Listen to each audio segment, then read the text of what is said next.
Hi, my name is Becky. I'm one of the admins on Buy Nothing here. With the coronavirus going on, everybody's stuck in their homes. We thought we'd do some videos, some how-to videos. I love to cook. Cooking's my thing. I know some of you don't love to cook. But it's not that difficult. It's really pretty simple to do. I was requested to do scones, which is one of my favorite things. I know some of you are thinking, I don't like scones because you have the ones at the coffee shops that are really hard. My scones are not like that. My scones are soft and biscuit-like, so whole different ball game here. So we're gonna start out right here. These are called orange cream scones. I will post the recipe for this later. I don't know if you know what a zester is. This is a zester. What the zester does is it takes the outside of the orange peel and it turns it into orange zest, just like that. It's really simple to do. It doesn't take a lot of effort. If you don't have a zester, you can use a grater, you can use a knife, whatever you can to scrape that off of there. It says 1 orange. I only have the little bitty oranges, so I'm using 2 of those. And then you also want to juice your orange because you're going to use that when you do the icing. And the icing for this is awesome. The best icing I've ever had anywhere, bar none. It has butter in it, it has orange juice in it, it is amazing. So we're going to set this aside and we will use it later. We have more than enough of that. That we'll only need a couple tablespoons of that. The next thing we're going to do is we're going to get we have to take our flour and we have to incorporate our butter. This particular recipe says to freeze the butter and then grate it on a box grater. I'm here to tell you that's a lot of work and it's really hard to do.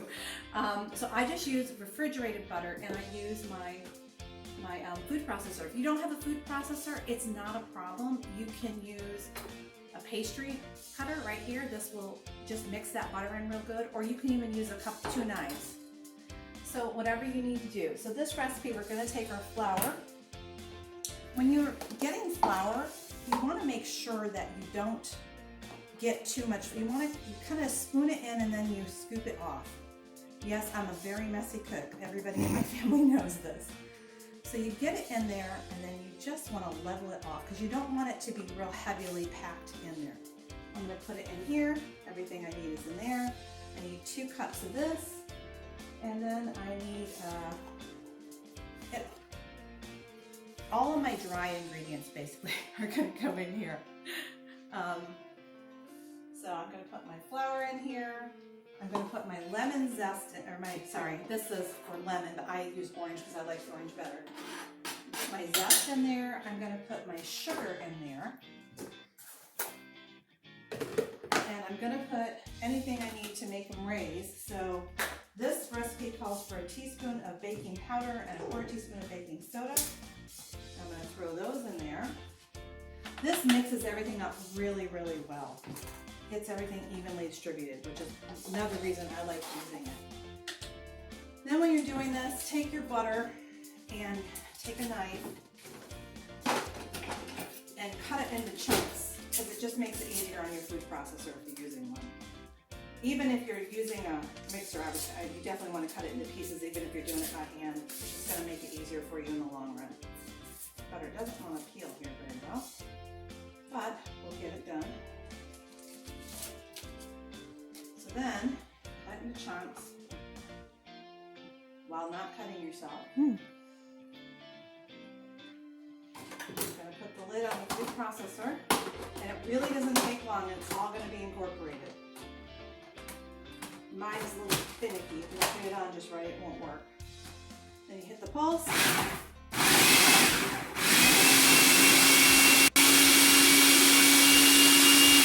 And it's going to look like little pebbles in there.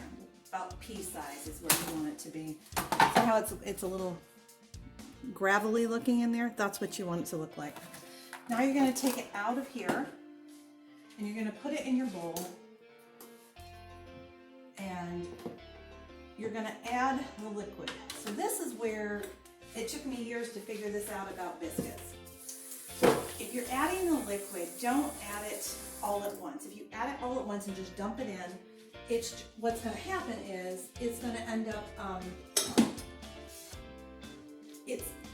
that flour is going to soak it all up and you're not going to have enough.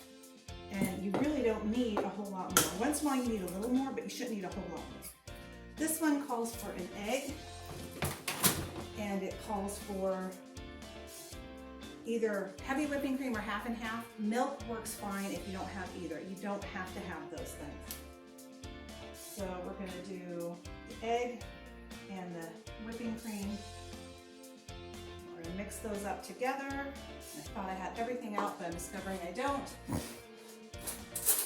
gonna grab a fork. We're just gonna break the egg up a little bit. And the fork is all I use to mix this with. So, once this is mixed a little bit, you're gonna pour it like this, you're gonna do a little bit, and you're gonna stir.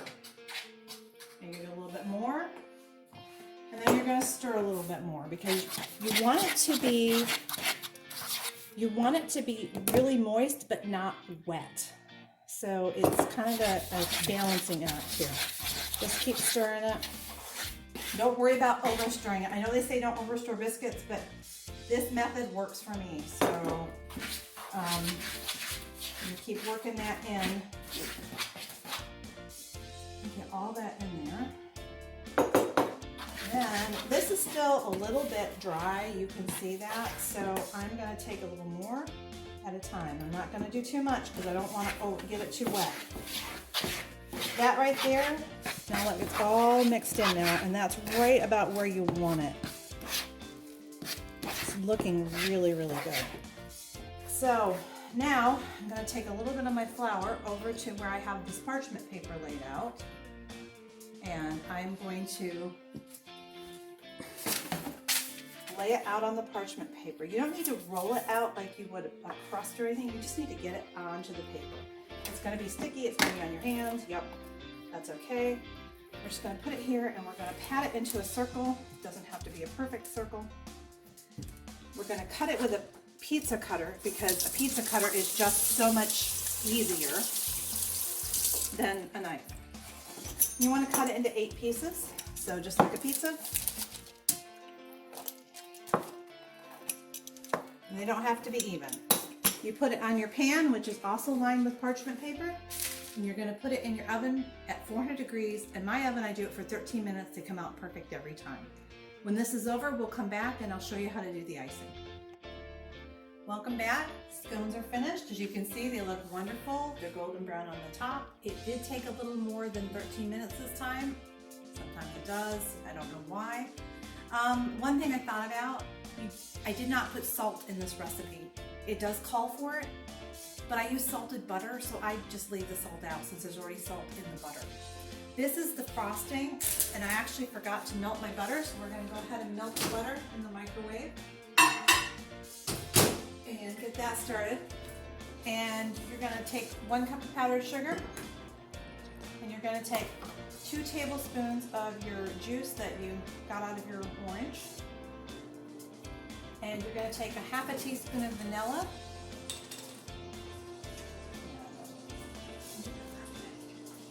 And before the butter goes everywhere, I'm going to look at it. It's getting close, not quite. It's not quite, but butter, if you just stir a little bit, it'll melt the rest of the way. So I'm going to pour that in there. Butter is what makes it set up good and gives it an amazing flavor. We're just going to mix it in like this, and then I like to whisk it to break up as much as possible of the powdered sugar. We get it nice and if you leave this, if you do it too hot and the scones are too hot, it doesn't stay on top nice, but their scones are cooled, so this is going to stay on top really well. And I obviously did not break up all the lumps in here, but that's okay, it'll still taste good. Just put it on top like that, and you are done. And let me tell you, well worth the effort. These are just amazing. If you have any questions, just comment and I can answer any questions you have, in case there's something I didn't cover.